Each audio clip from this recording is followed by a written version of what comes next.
Welcome to Kibbe on Liberty.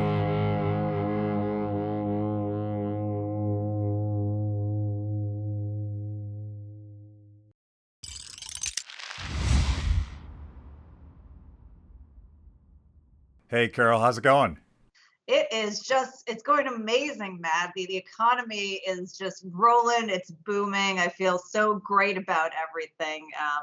Yeah, it's been a good time. If nothing else, the tragic state of the economy and the sheer stupidity of public policy gives those of us that criticize government actions as either evil or stupid a lot to chew on, right?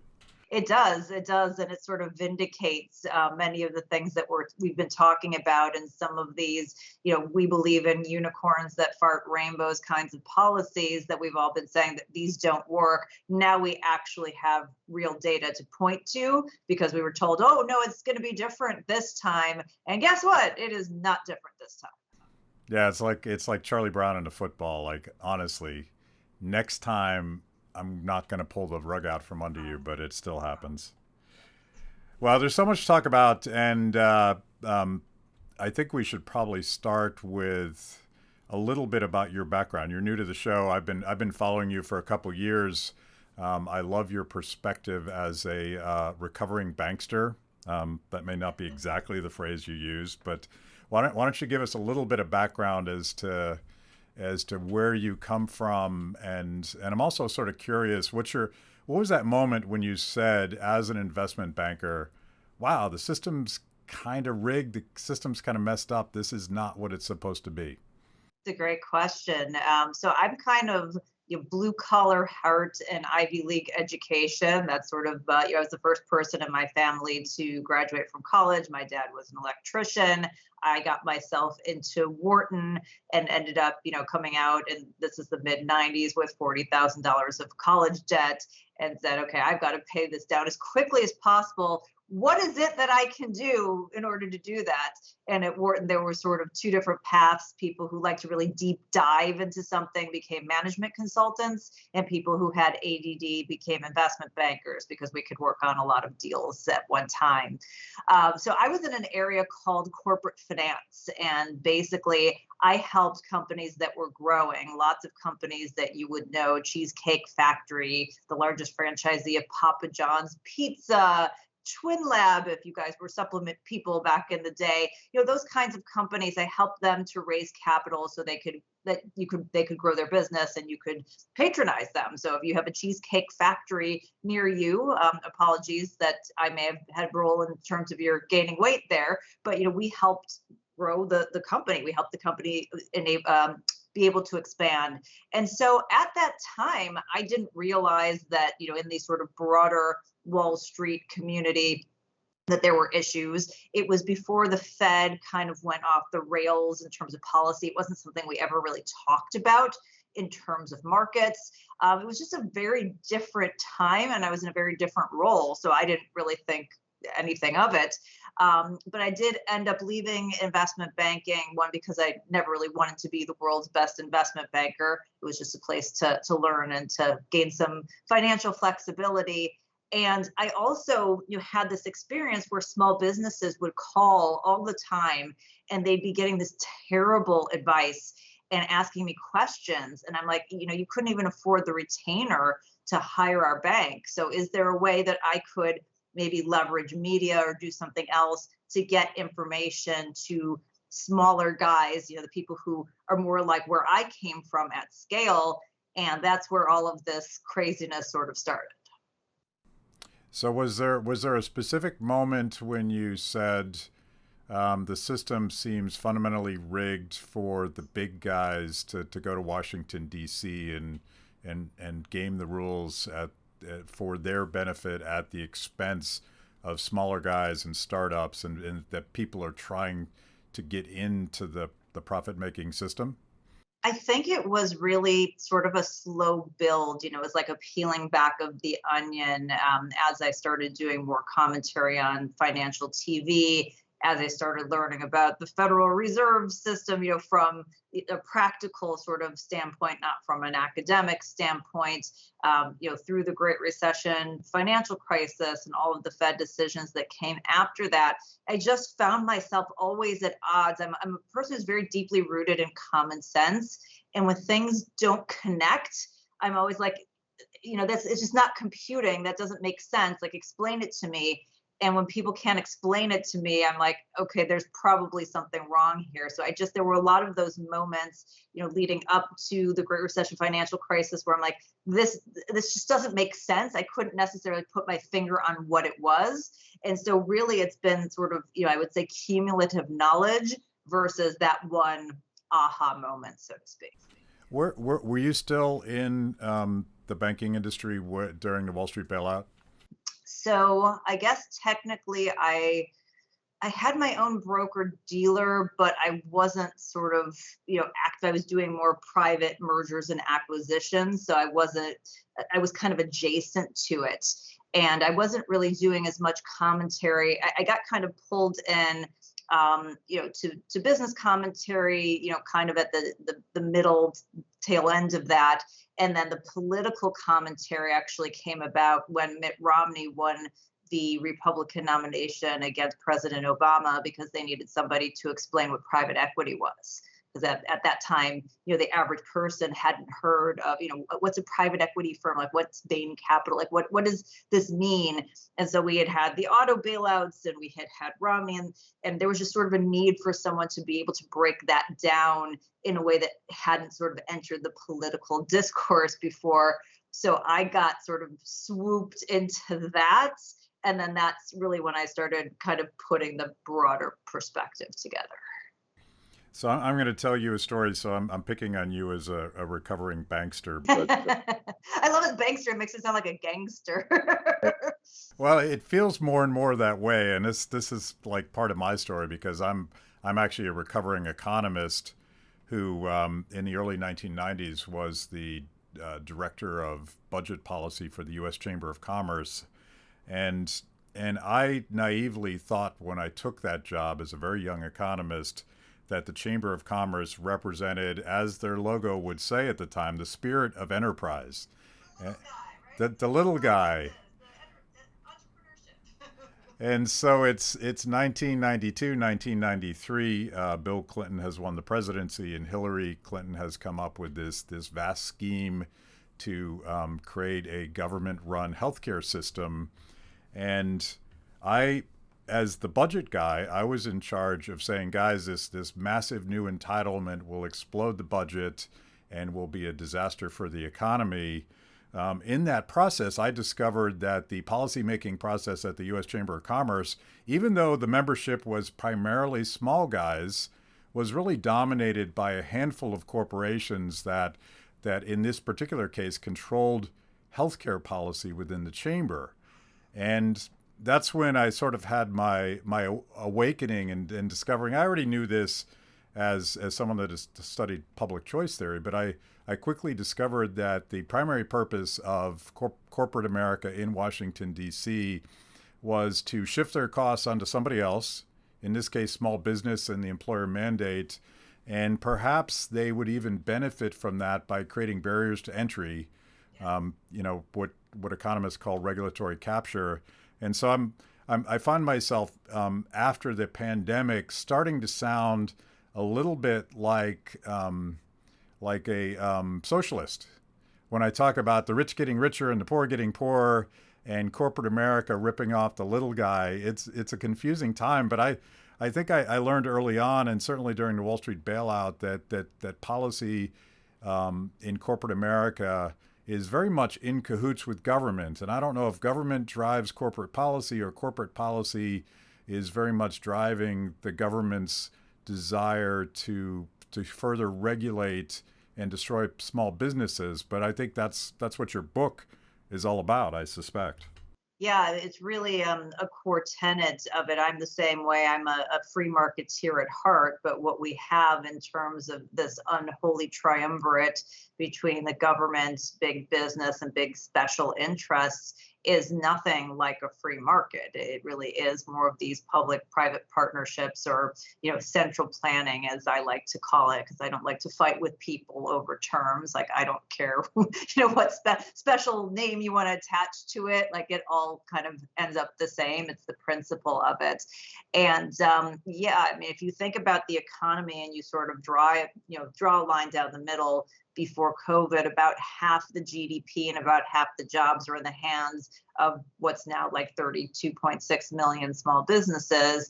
And the other half is concentrated in just over 20,000 big businesses. So in terms of those that have the scale and the money and sort of, being useful to governments, lobbying dollars, campaign dollars and whatnot, and then, you can scratch our backs and you create a situation where we get wealthier and we create this, weird stratification of the economy. That's how you can view it, is that the 20,000 are very easy to deal with and rich with cash, versus trying to corral 32.6 million like free-spirited small businesses. Like, it's just never going to happen. And so breaking it down that way sort of made everything that happened after that much more clear in terms of its deliberation, or deliberateness, I guess one might say, and the outcomes that we're still struggling with today.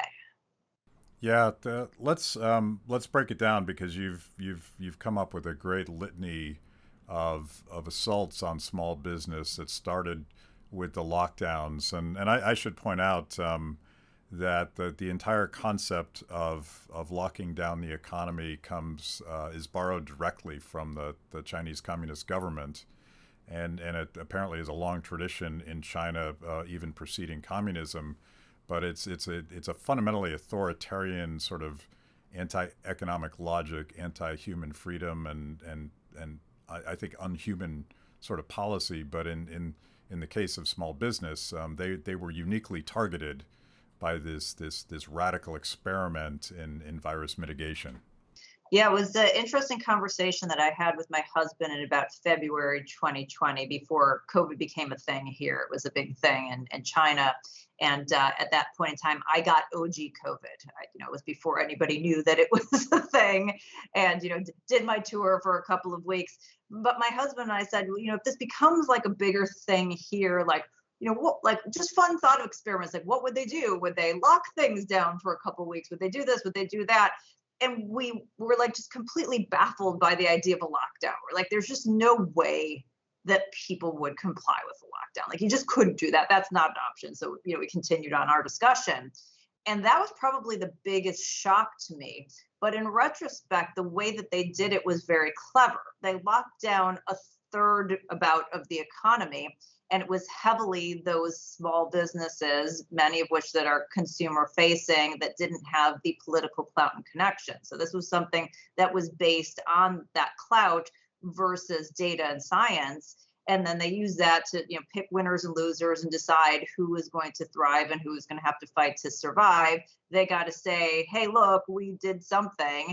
And throughout the process, they were able to affect the most historic transfer of wealth that we've ever seen, from Main Street to Wall Street, all under the guise of, somehow we're all in this together, when it was very clear we were not. We were labeled essential or non-essential, all by mandate, none of which made any sense. I'm from Illinois, as you might be able to tell from my Chicago Blackhawks sweatshirt.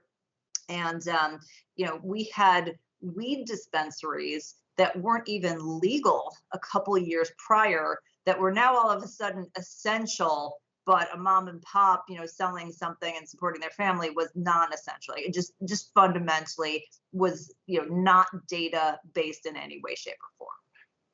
Thank you for joining me today on Kibbe on Liberty, and for being part of our fiercely independent audience.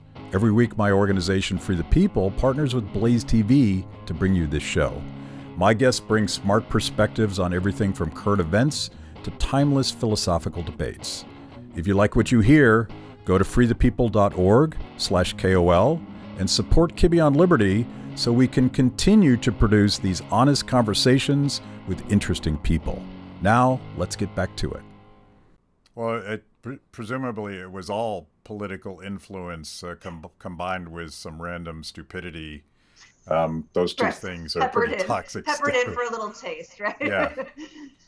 yeah. Like I would assume, maybe it's just particularly in Chicago and other big blue cities, maybe weed is sort of a religious thing that can't be touched, but it's No, also it's a driver of state income is yeah, basically, they heavily tax it, so they didn't want to take away, a lot of revenue. their revenue. No, they wouldn't want to touch that.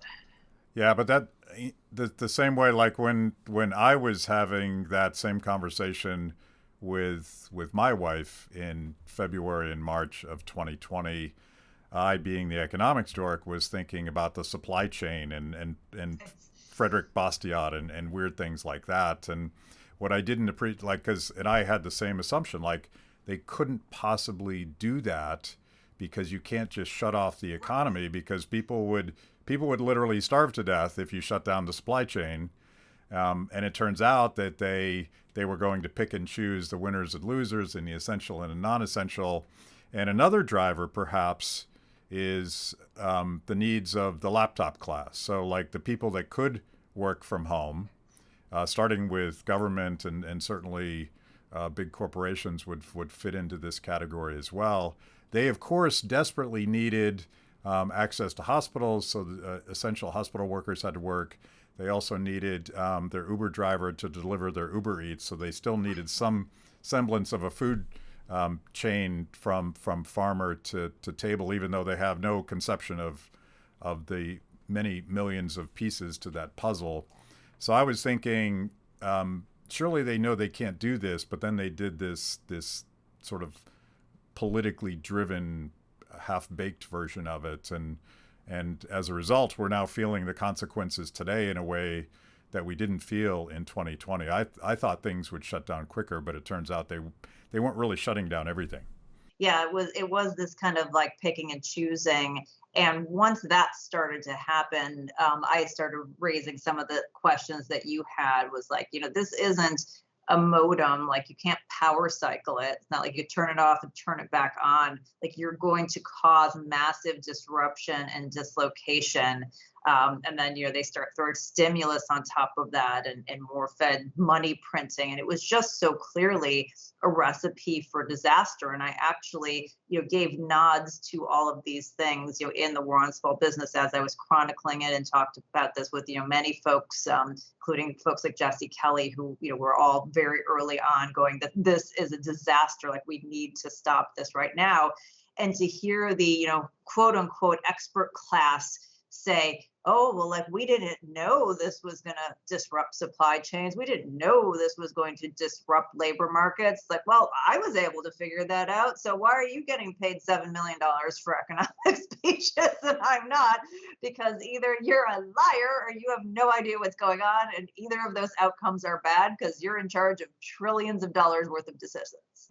Well, I could go down this rabbit hole of how the professional planners, the PhDs in economics, and all of these experts, they're self-selected for their pretense and their willingness to pretend that they know things that they don't know, because the attraction to policymakers is they want a government solution to everything.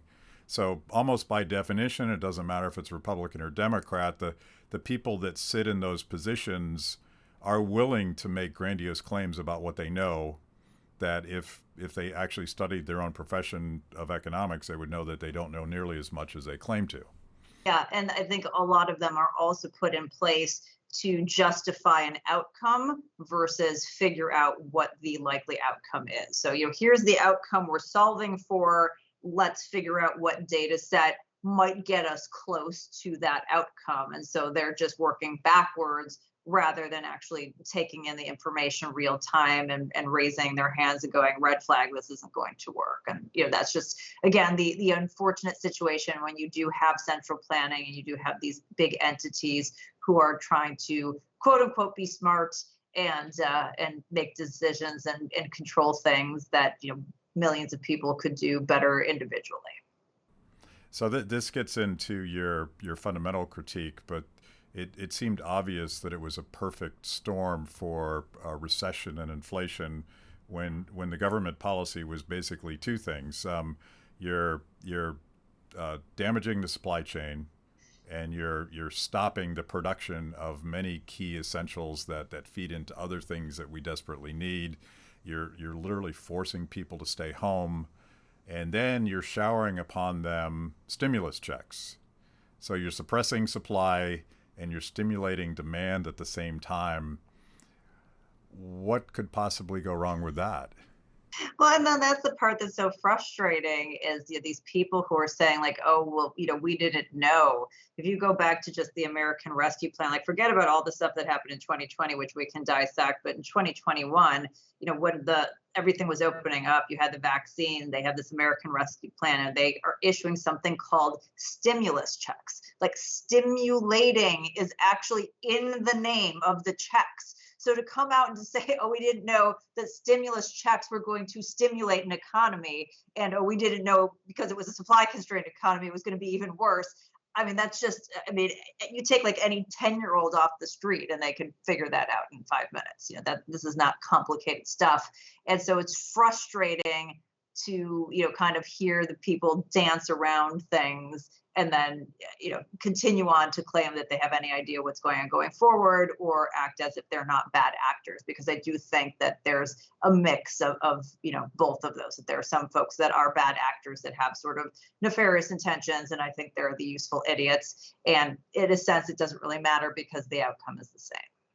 Yeah, like it seems more and more that the intentions are bad, and I'm as a student of perverse and political incentives, I can make an argument as to why nobody had bad intentions, and they're just doing what they do.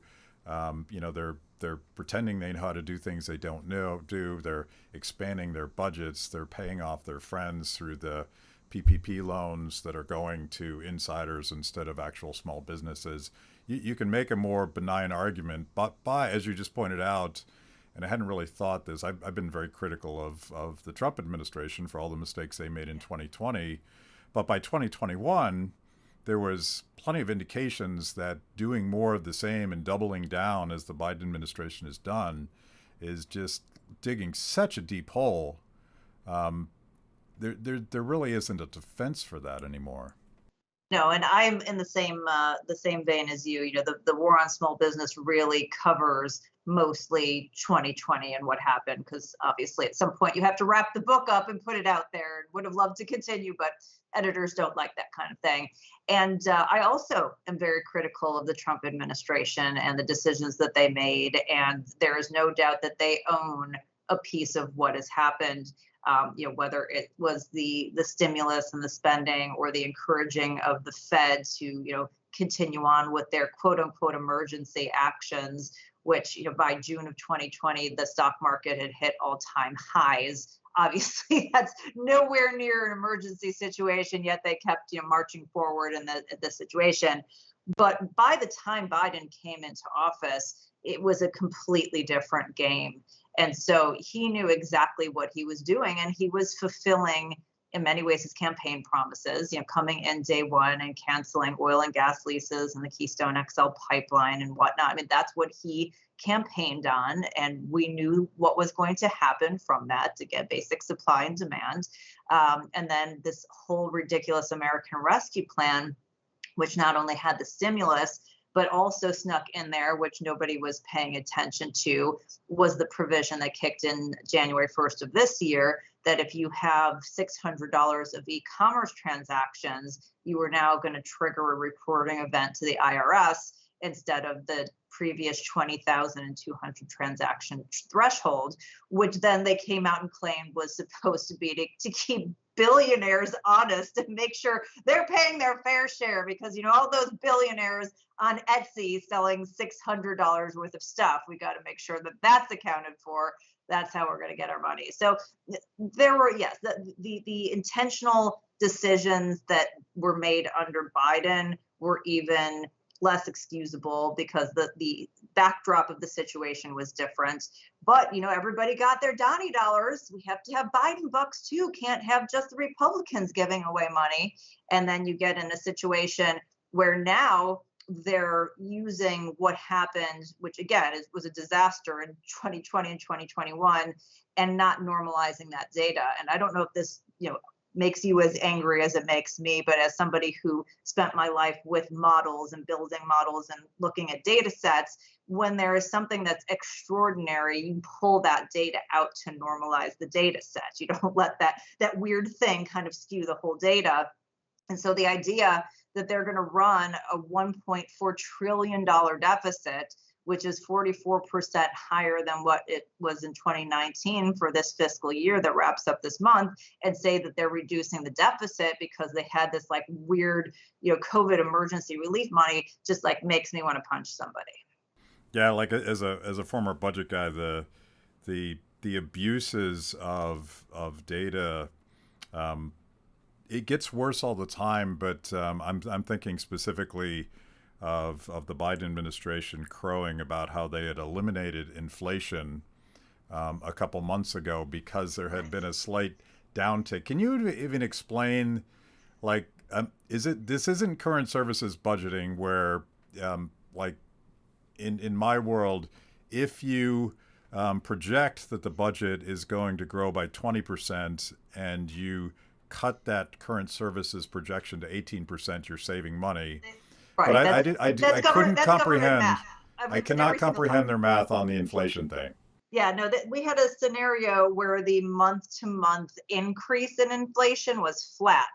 So somehow that translated to we have no inflation, and it obviously that came to bite him in the behind when that shifted in our most recent report again. So I don't even understand the tenor of that. I mean, people don't need to see the CPI report, right? They could just go to the grocery store. They're looking at that bill. They're feeling real pain in their family. And so the idea to try to gaslight people to tell them that the economy is great and that inflation has been tamed, like, I'm just not even sure what the end game is there. I would have so much more respect if they were just honest about it and saying, hey, we're going to try some stuff and, maybe it works and maybe it doesn't work. But to just kind of like dismiss the real pain that the average American is feeling is doubly cruel.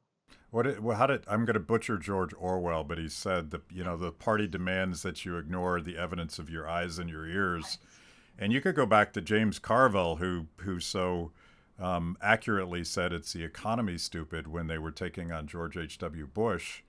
And I feel like when you say that this is the strongest economy in forever, I forget how exactly they said it, or that we're actually zero inflation, you're right. People don't look at the CPI. They don't even know what the CPI is, but they know that the food that they're trying to feed their family with is a hell of a lot more expensive.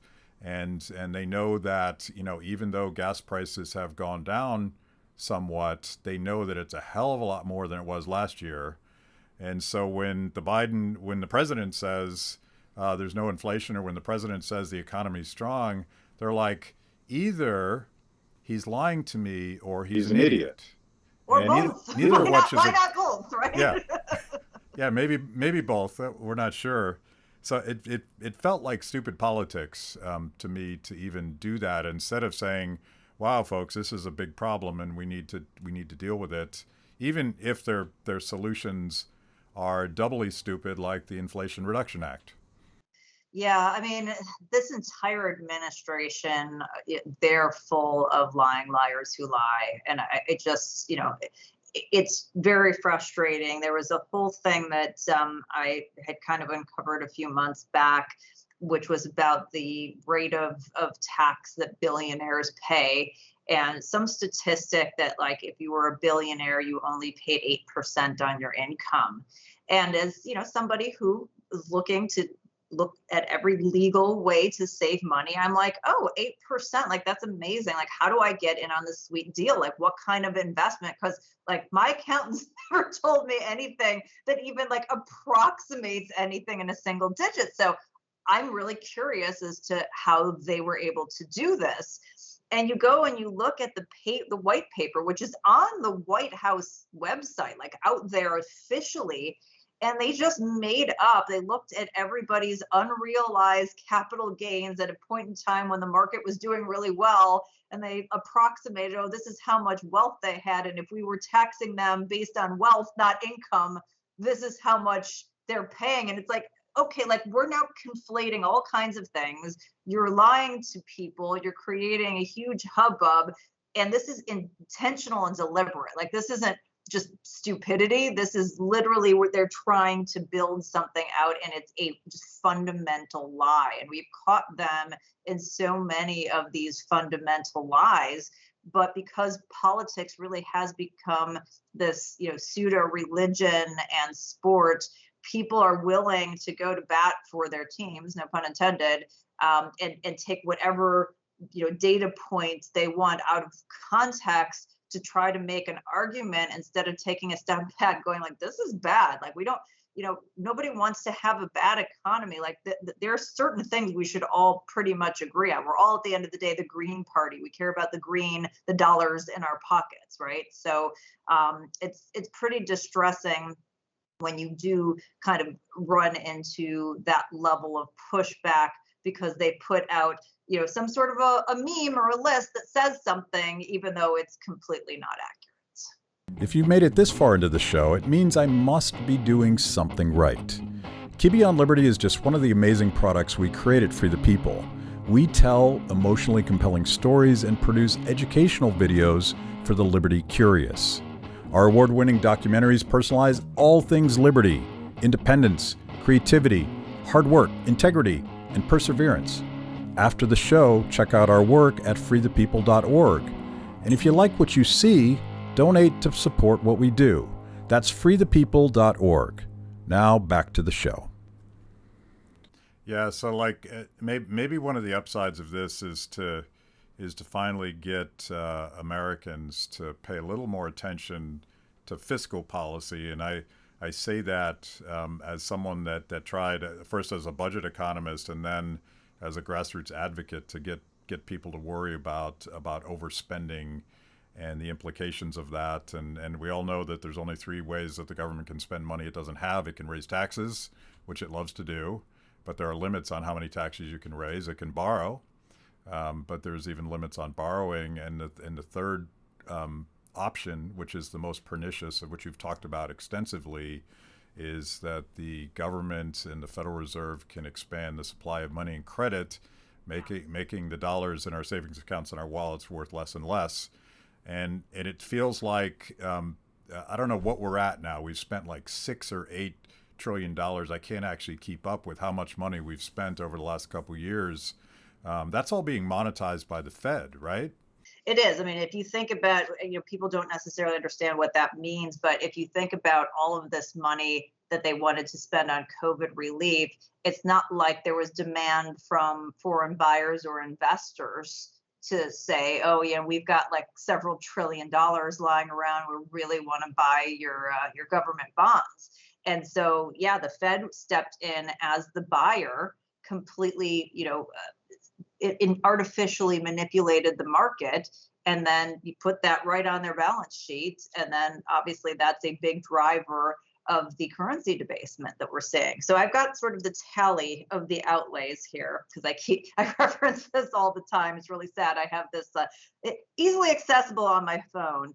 So in 2020, just over $6.5 trillion, and in 2021, $6.8 trillion. And then the sad part about this is that because of inflation and the fact that they haven't changed around the tax code, they're actually going to collect $4.4 trillion in revenue projected this year, which is $1 trillion more than just 2019. I mean, that's staggering if you think about it. If we just went back to the 2019 spending, we would be break even. And if we roll back to 2018 level of spending, just 4 short years ago, we'd have a $300 billion surplus that we could use to start paying down the debt based on that level of receipts. And they're still planning to spend for the fiscal year 5.85 trillion, and that doesn't include all of these wonderful spending packages that we've been seeing that are just going to continue to raise the amount of spending in the go forward years, and they just do not care. So you wrote a piece yesterday or today. I believe the title was "The Fed's Gonna Fuck It Up." That was the title of it. But I feel like the title should have been "The Fed has already fucked it up," Yeah, and I wish they would stop. Yeah, fair enough. What's your view of the Federal Reserve as sort of a person that's looking at this from a very practical level? Because I'm sure I'm not the first one to mention that you sound a little bit like Ron Paul, although he'd never dropped the F-bomb, and I know that the actual article had those little things that cover up the word. But I'm a little bit more like, part J-Lo and part Milton Friedman, but I'll take the Ron Paul comparison any day. Well, let's take all three. But part of my concern, like that, the Fed is actually looked upon as an entity that can solve all of our problems. They can eliminate unemployment. They can create price stability, which is their so-called mandate. But shouldn't their job be to not debauch the currency? Yeah, I mean, I personally don't think that this should be a job. I think that's the fundamental issue. And the problem I have with people who say we need to end the Fed is we actually need to end what the Fed is doing. Because if that sort of function goes and becomes a function of Congress, like there's only one thing that would be worse than the Fed doing this, and it would be Congress doing this. I think it was Milton Friedman and his K% rule that used to say, all we need to do is just say that the money supply expands, in relation to the expansion and the GDP, something like that. So tie it to productivity as it should be. You don't need a Federal Reserve to do that, right? That can just be done, pretty straightforward at this point in time. And I'll ask you as the economist, but I'm not sure that we ever need to expand the money supply again. Like I feel like the amount that we've done, outside of productivity, like we could just at this point just say it's over and we should never do it again. I don't know that we'll ever catch up to it. What do you think about that? Well, I would agree with that, and I would go a step further. And I've always thought that fears of deflation, particularly when you have the currency directly linked to a commodity like gold, were grossly overstated. Because I think a predictable deflation would be something that we could very much adapt to, but the inflation and the uncertainty caused by inflation, and the way that the money is injected into the economy in various ways that benefit insiders like investment banks is far more corrupting. And I'm sort of an Austrian perspective on this. I think the business cycle and the rash of failure caused by inflation is not a market phenomenon at all. So I would go further and say I do think we should end the Fed, but I also think that the government should get out of the currency business, because I think the market would do a better job. I agree. Assuming that, again, we put the guardrails in place, that it can't be bastardized in some way, that, it's been when we have other things that are supposed to be free markets and end up being, usurped by government policy. But it's a challenging situation. The U.S. Census Bureau just came out with their income and poverty report, and it turns out that inequality now is at the highest level that it's been since post World War II, I think it is. And this is inequality that's happening not by merit, not because somebody's outcompeted somebody in the market or has worked many more hours or enhanced productivity, but purely by mandate. And the Fed, acting as the monetizer for the government, allowing their bad behavior and their bad spending and all the things that they have done that have artificially tipped the scales in favor of Wall Street and the elite and the big businesses, that is your driver, the primary driver of, mandated inequality, not something that was merit based, but something that was given, by this mandate, whether directly or indirectly. Yeah, and I think I mean this is a challenge for those of us that believe in free markets, because I don't think that the market process, when it's not corrupted by politics, actually leads to increased inequality. I think it's a great way to lift people out of poverty. It's a great equalizer. There's a great series of books by Deirdre McCloskey that talks about how it is, and she calls it innovism, which is just democratizing innovation, lifts people out of poverty. And you can look at, the World Bank has pointed out that poverty has taken a dive in the wrong direction ever since the lockdowns. Again, a very predictable thing. Sure. But I also think, and this is something I want to dig into, because I think, some people are afraid to talk about crony capitalism. If you love markets and you don't want to corrupt the word capitalism, I'm not so afraid of that, because I think cronyism and corporatism is the enemy right now. The collusion of big government and big business.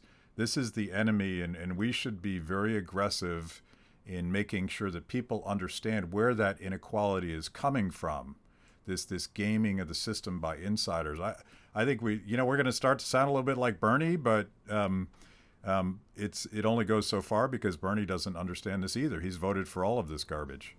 Yeah, I think it's, obviously it's nuanced, so it's a hard thing to get across in, let's say, a tweet. But having the broader discussions, it's very clear on, where you have a free market and where you have this cronyism. And I'm glad you use words like cronyism or corporatism, because there is no crony capitalism. There is no crony aspect to capitalism. It's just free choice and transparency with the guardrails of property rights around it. It's when you get the government coming in and tipping the scales, and these government adjacent entities like the Fed, coming in and manipulating things so that the game is in fact rigged for the wealthy and well-connected. It's a bad thing. And it is frustrating for me, as somebody who has been successful and also roots for the little guy, to see some of the actions of the people who are, at the very top of society, and just seeing them not thinking through the perspective. Like, if you really do believe the pie is infinite and there's enough to go around, like, why are you acting like this? And it's, it's an unfortunate aspect of human nature that our founding fathers tried to create a structure that would get around, but unfortunately that's been bastardized over time. So let's talk about the politics of this, and neither one of us, we've admitted that, I think, tell me if I'm putting words in your mouth, but we've admitted that basically we thought to ourselves, the government would never do the crazy stuff that they've done. Circa March, February of 2020, we didn't think any of this was. I didn't think the government would do it. I didn't think the people would go along with it. Like, I thought if it was proposed, you would have these businesses and people going like, you can't do this. And the reality is, if they had shut down everything, it wouldn't have lasted 2 weeks, Matt. Like, if you had shut down Amazon's warehouse and Walmart, and you hadn't had the Fed intervene in the market, this would have been over and done with within those 15 days. Yeah, but they had a guy in Washington. And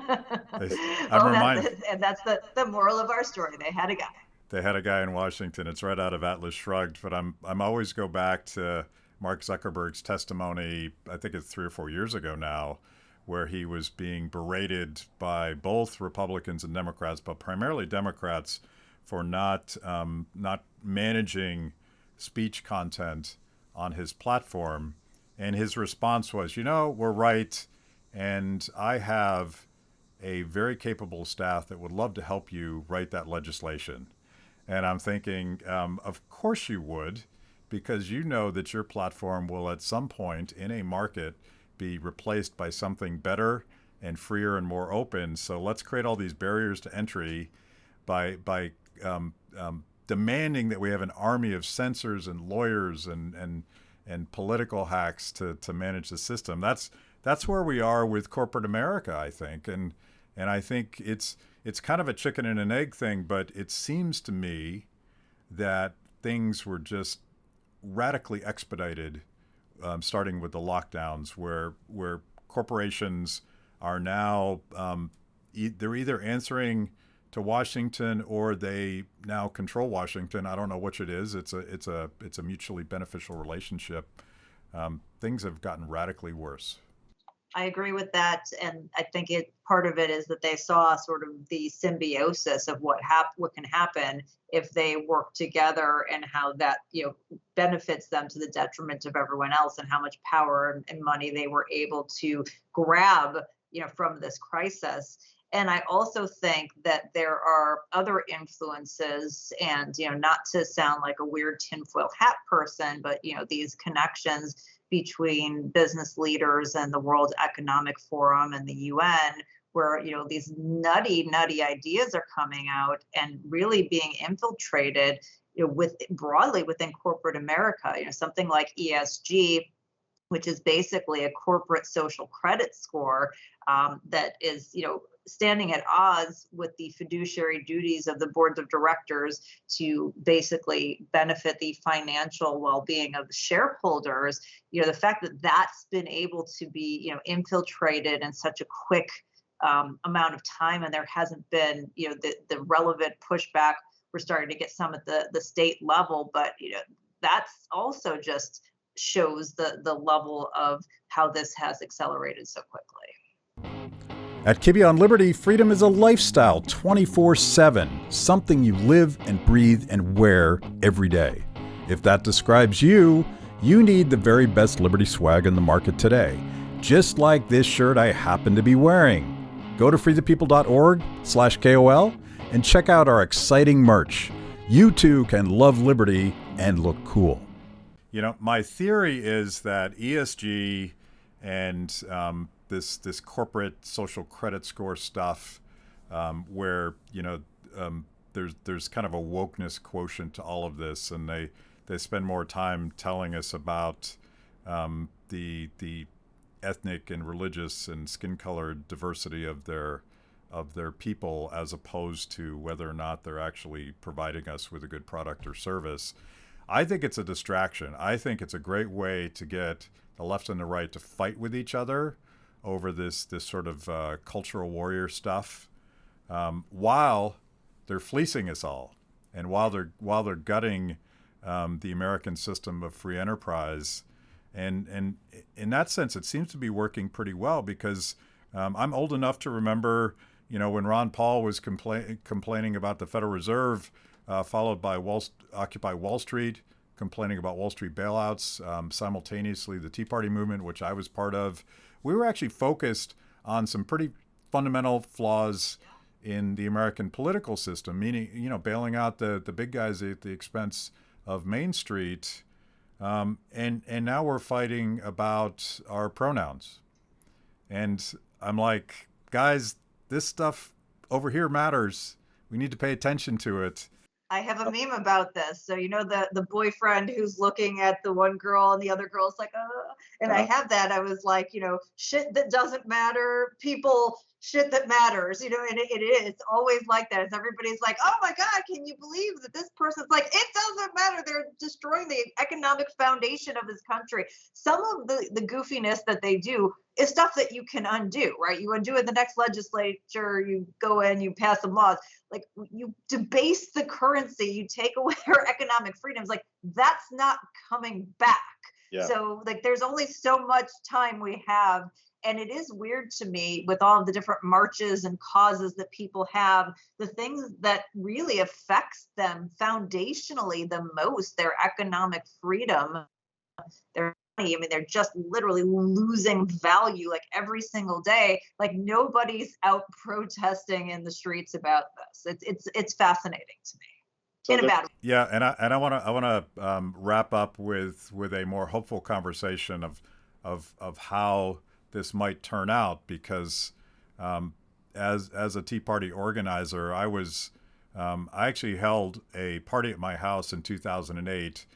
I This was pre-Tea Party, and we held a party, and I think I called it the End of Capitalism Party because the Wall Street bailouts had just passed, and both Republicans and Democrats, Nancy Pelosi and John Boehner, marched down to the House floor hand in hand, saying we must do this.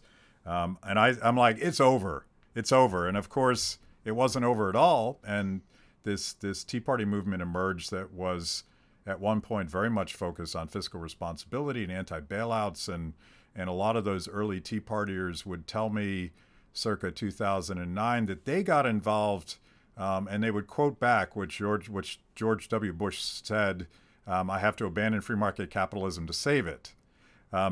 So I fast forward to the economic fallout and the human devastation caused by lockdowns and mandates and all of this really offensive stuff over the last couple of years. You know, we saw the Canadian truckers, and we saw the farmers in the Netherlands, and we see Boris Johnson, who was a leader of lockdowns. He right along with Trump and just a few others was the guy that said we must do this. He's gone, and even the Prime Minister of New Zealand, who is the celebrated leader of lockdowns and zero COVID, she just abandoned her policies a couple days ago because her polls are in the tank. So I do feel like going back to James Carville's dictum that it's the economy stupid. I do feel like people are feeling the pain and people are looking for accountability, and it will be lockdown politicians, whichever party they come from, that hopefully are held accountable. But let's hope that their replacements are smarter than that. I mean, I hope so. And I think it depends on what area of the country you're in. You know, I'm in Illinois, obviously very blue state, but we did have a red governor before we had a blue governor who was, by the way, completely stymied in his ability to do anything. But, you know, they completely manipulated the primary. They have a very weak candidate. And what happened, and this, I know this was a part of the whole scheme here, is the states that were hurting got all of this federal bailout money, and they used it to plug, you know, holes in their deficits, their budget deficits temporarily, which we know is not going to be an ongoing thing.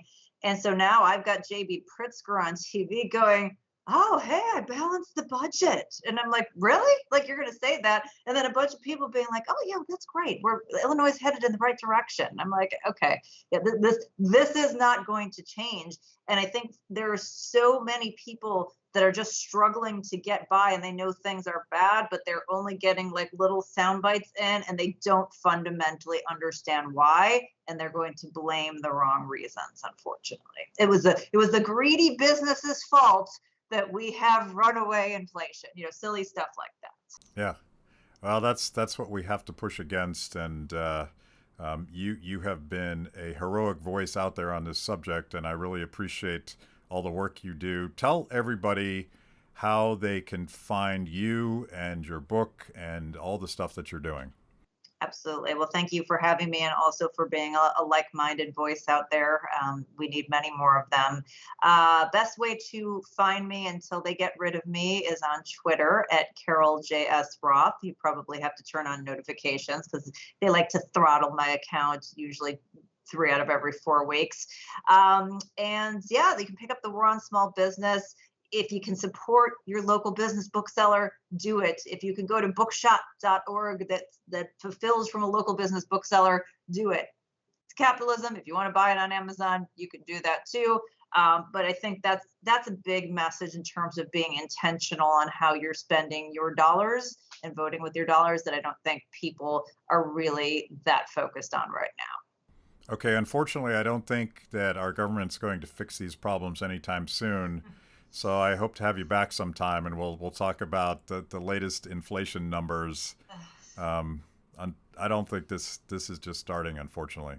I unfortunately agree with you, and I think there is also a global contagion that's going to happen, and some things that people aren't really that focused on right now that may shift, currencies to collapse and all kinds of fun stuff. So I'm sure we'll have many more government-oriented things to discuss. Well, we got to keep talking until we can end on a positive note. So I love it. I love it. That's the goal. Okay, thank you, Carol. Thanks. Thanks for watching. If you liked the conversation, make sure to like the video, subscribe, and also ring the bell for notifications. And if you want to know more about Free the People, go to freethepeople.org.